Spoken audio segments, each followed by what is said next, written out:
Zulkifli Hasan selaku Ketua MPR RI dan para Wakil Ketua MPR RI, Bapak Usman Sabtaodang, Bapak Mahyudin, Bapak Mangindaan, dan Bapak Hidayat Nur Wahid.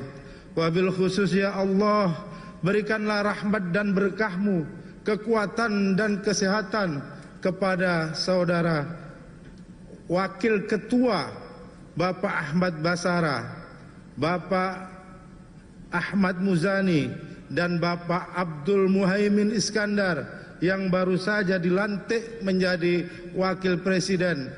Mohon maaf, yang baru saja dilantik menjadi Wakil Majelis Permusyawaratan Rakyat. Ya Allah, kabulkanlah doa kami. Ya Allah, kabulkanlah doa kami. Ya Allah, Allahumma hdina fi man hadait wa afina fi man afait.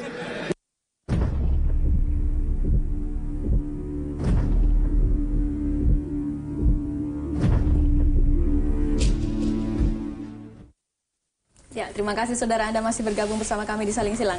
Saya ke Pak Nasrullah dari PAN. Pak, kalau melihat untung rugi dalam pemilu 2019 ini, sebenarnya akan lebih menguntungkan mana? Membuat poros ketiga atau bergabung dengan salah satu kubu? Ya, ini kan karena matematika ya, hitung-hitungan. Sekarang elektabilitas Jokowi kurang dari 50%.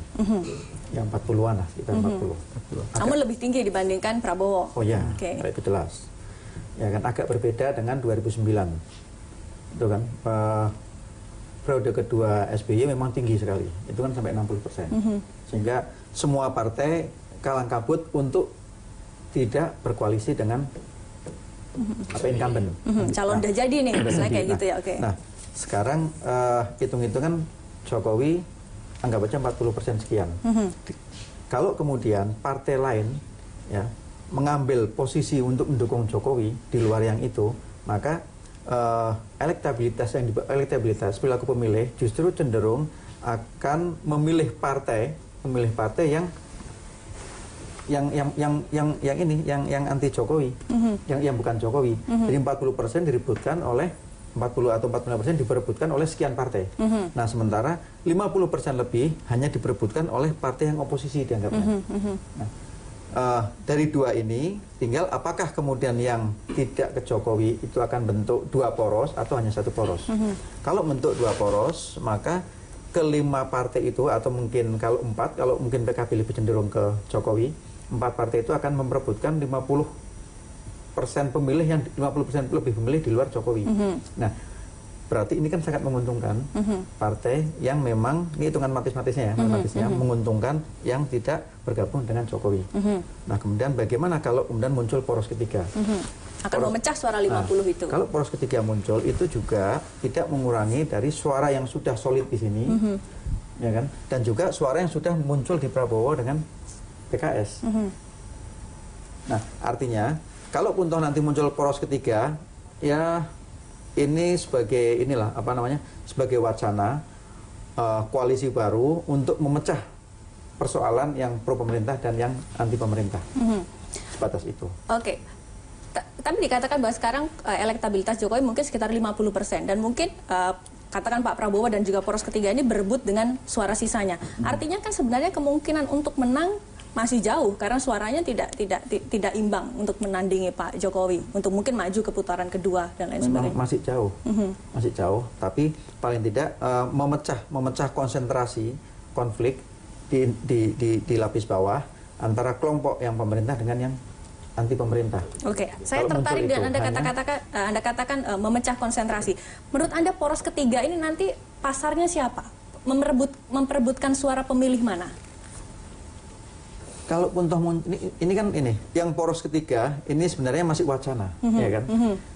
Tadi saya katakan bahwa Pak Jokowi sudah dikunci, simpatisan Pak Prabowo juga sudah dikunci. Simpatisan Pak Prabowo ya udah dikunci lah sebagian gitu kan. Meskipun tadi benar, kalau kita hitung-hitungan ya, Demokrat kemungkinan untuk ke Pak Prabowo kecil.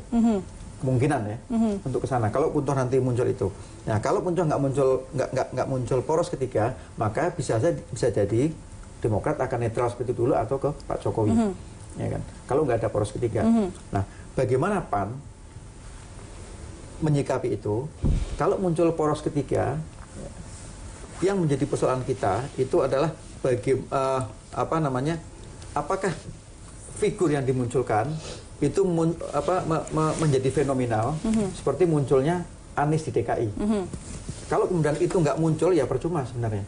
Jadi misalnya kita poros ketiga muncul, kita sepakat Demokrat, PKB, PAN, ya kan? Karena PKB sudah 10 tahun, Demokrat sudah 10 tahun berkuasa, udah jadilah PKB menjadi bapak bangsa. Serahkan kepada partai di bawahnya, PAN dengan PKB. Misalnya munculkan Zulkifli Hasan, kemudian wakilnya Caimin, gitu kan? Selesai itu bisa menarik lagi itu. Ini sangat fenomenal gitu loh. Misalnya, ya kan? Yang pertama dua kelompok ormas Islam itu akan bersatu di situ, ya kan? Muhammadiyah dengan PKB, kemudian dari sisi nasionalis juga akan nyuduk situ. Bisa jadi poros ketiga ini kalau itu yang muncul, porosnya Pak Prabowo bisa lewat. Periode kedua, etapa kedua yang tarung nanti Pak Zulkifli Hasan dengan Pak Jokowi. Oke, baik. Saya ke Pak Karin. Pak Karin, kalau dari PKB, PR poros ketiga ini kan sebenarnya adalah elektabilitas ya. Kira-kira sebenarnya bisa memecah Pak Prabowo, bisa memecah Pak Jokowi atau tidak. Mungkin tadi kalau dikatakan secara hitung-hitungan bisa masuk untuk maju ke poros ketiga. Tapi kalau kita berbicara sosok, ada yang menyodorkan nama Pak Zulkifli, ada yang menyodorkan nama Pak Muhaimin, ada tadi Pak AHY. Tapi nggak ada yang betul-betul bisa, wah ini loh nama bisa menyodok dua-duanya. Ini kan belum bertanding sih ya. Biasanya dalam pilkada atau dalam pilpres itu kalau udah nancep baru kelihatan betul pertarungan. Ini kan masih semua wacana-wacana semua. Tapi PKB kan sudah terlanjur mempromosikan Pak Muhaimin sebagai cawapres. Betul. Jadi saya ingin katakan begini, nanti itu akan kelihatan pemilih itu kalau sudah nancep calon presidennya si A, wapresnya si B. Di sini si A, di sini si B, gitu. Itu baru kelihatan, dia akan kelihatan. Pengalaman kami begitu. Dulu waktu Pak Jokowi dengan Pak Prabowo juga begitu. Pak Prabowo begitu tinggi, Pak Jokowi begitu belum, masih 4 apa berapa kalau tidak salah. 7, naik terus. Karena dia sudah nancep. Jadi ini memang hal-hal tidak terduga itu bisa terjadi di politik. Di Jakarta, AHY fenomenal, pada titik tertentu jenuh, Anies naik. Ada momentum 212 lah, macam-macam itulah. Jadi ada gitu-gitunya politik Indonesia itu. Tidak boleh, kita tidak bisa menghitung matematis detail. Dia ada istilahnya ada kondisi-kondisi tertentu. Pak SBY zaman pertama juga Partai Demokrat nggak ada kan, kecil. Tiba-tiba Pak Taufik Kemas ngomong jenderal seperti anak TK itu menaikkan elektabilitasnya. Jadi ada begitu-begitunya itu di politik Indonesia. Jadi saya kira tidak boleh dikomparasikan dengan politik barat dan lain sebagainya. Oke, tapi kan momentum itu tidak bisa menunggu kan? Maksudnya momentum kan itu memang harus diciptakan. Anda melihat narasi apa yang bisa diciptakan untuk poros ketiga ini untuk bisa mengambil... Poros ketiga secara jujur saya lihat tipis ya. Kalau saya ya, sangat tipis karena apa? Kita ini kan ada diskusi-diskusi internal lah sama teman-teman Gerindra, sama teman-teman PKS itu, mereka sudah pasti tuh satu poros kan, tinggal 3 ini. Nah kalau Demokrat saja sudah menawarkan diri untuk ke Pak Jokowi di Rapimnas dalam tanda petik ya, Johnson ya. Kami bisa saja berkoalisi suatu ketika dengan Pak Jokowi, itu kan kode keras istilah anak muda zaman sekarang. Hashtag kode keras. Sementara PAN juga masih landai-landai saja. PKB sudah sebagian besar bilang mendorong ke Pak Jokowi aja. Jadi poros ketiga, hitungan matematis itu sangat sulit terjadi kecuali ada sesuatu yang di luar perhitungan kita hari ini. Kalau saya begitu melihatnya. Jadi karena coba dihitung aja. Kecuali misalnya ya, Demokrat ngotot di depan.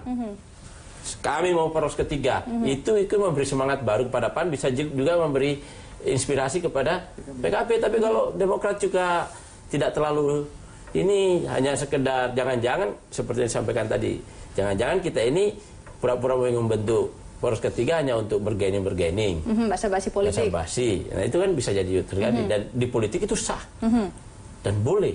Kalau PKB dengan wacana poros ketiga ini basa-basi politik atau serius kalau akan saya menjalankan mengatakan itu? Kecil kemungkinan, makanya saya tidak ingin basa-basi. Kecil kemungkinan itu terjadi. Kalau versi saya. Tapi sekali lagi, namanya partai harus rapat kan, tidak boleh saya pribadi kan. Saya memandang bahwa survei internal saya di PKB itu melihat Kiai, kemudian NU, sebagian besar tapi bukan semuanya ya, pengurus PKB itu masih pengen Pak Jokowi. Nah, cuma memang persoalannya kan kemudian, nah bagaimana kalau Caimin tidak diambil sebagai cawapres? Nah, itu kita lihat nanti hasilnya kayak apa, analisis internal partainya ya. Baik. Nah, kalau saya Pak Jokowi saya. Nah saya ke Pak Jansen deh, ke Bang Jansen. Bang Jansen, kalau Partai Demokrat sendiri sekarang situasi internal lebih banyak ingin maju mendukung Pak Jokowi atau maju sendiri di poros ketiga? Pertama, kalau terkait persoalan situasi internal Demokrat hari ini, ya, yang dilakukan Pak SB dan Ketua Kogasma kami Mas Ahaye itu sepenuhnya turun ke bawah. Jadi kemarin Mas Ahaye sudah saya sampaikan turun ke 27 kabupaten kota di Jawa Barat. Ini lanjut lagi nanti akan masuk ke Jawa Timur, ke tempat kamu itu. Jadi akan disisir itu dari Tapal Kuda, Mataraman, Pantura, itu dia Arek, itu akan disisir semua. Masuk ke Jawa Tengah, Banten juga masuk. Termasuk juga Pak SBY. Jadi kita sudah nyiapkan bus. Jadi kebetulan Pak SBY itu pendekatan politik yang dia percaya efektif itu adalah meet the people itu tadi. Jadi langsung bersentuhan dengan rakyat. Targetnya untuk cawapres atau capres? Jadi begini, jadi ini tidak persoalan call ya, capres atau cawapres.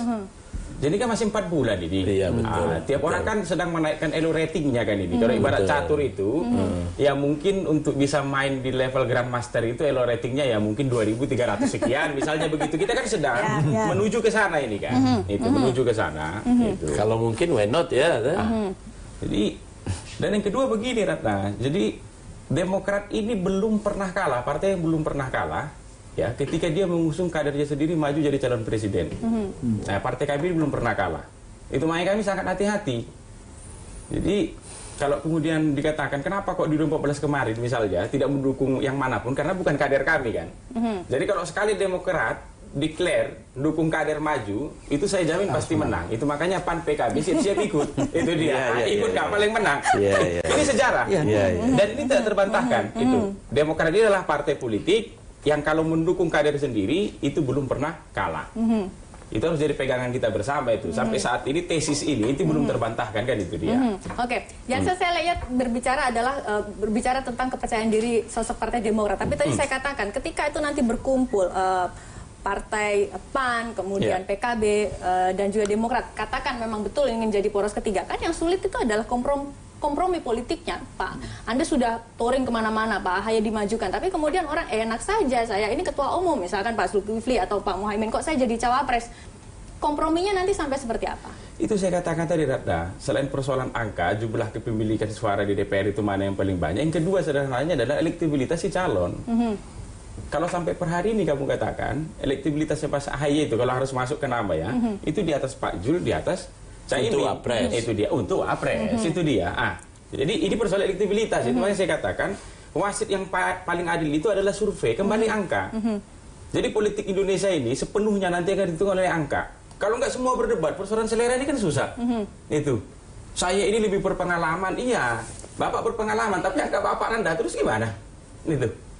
Yang kedua begini maksud saya, Mas Gunggun juga sebagai pengamat dan teman-teman pengamat di luar sana, tolong berikan kami ini motivasi. Jadi kalau hanya akan ada 2 poros, kalau istilah kebidanan itu kan ada fertilitas. Jadi susah hamil itu. Partai politik kita ini susah hamil. Kalian yang dokter-dokter politik itu, ya tolong itu dekati kami ini gimana caranya biar bisa lahir poros ketiga, poros keempat. Ini kan dokter ini. Dokter kandungan politik. Itu. Jadi jangan terus kemudian datang dengan narasi elektabilitas, popularitas. Menurut saya konfigurasi koalisi yang kuat, ya. Konfigurasi koalisi yang kuat kemudian diformulasi secara baik, itu bisa kok apa istilahnya itu menggugurkan teori elektabilitas. Seperti kata Bang Karding tadi itu. Kalau nama itu sudah dideklar, biasanya bunyi itu. Ada contohnya di DKI misalnya. Mas Ahaye itu berangkat itu dengan angka 0,9%. Di ujung bisa dapat 17. Anies bahkan sama sekali tidak masuk dalam peta elektabilitas. Orang dia baru berapa jam didaftarkan, ujungnya malah menang. Kenapa kok bisa menang? Di luar persoalan pengaruh-pengaruh eksternal tadi, menurut saya adalah formulasi koalisi yang kuat. Jadi hari ini kan pengamat ini pendekatannya harus elektabilitas, harus popularitas. Orang kan jadi takut kan. Oke, baik. Itu dia. Saya Jadi kalau dapat Mas poin Gun dari Johnson. dekatin kami agar lahir poros-poros lain ini kan. Itu dia. Agar sehat demokrasi kita. Oke, baik. Cukup menarik apa wacana yang sudah disampaikan oleh Johnson. Ketika banyak orang yang mengatakan bahwa ini pesimis untuk maju dengan poros ketiga, namun banyak juga yang mengatakan poros ketiganya adalah untuk memunculkan alternatif pemimpin-pemimpin baru di pemilihan presiden 2019. Kami akan kembali sesaat lagi dengan diskusinya.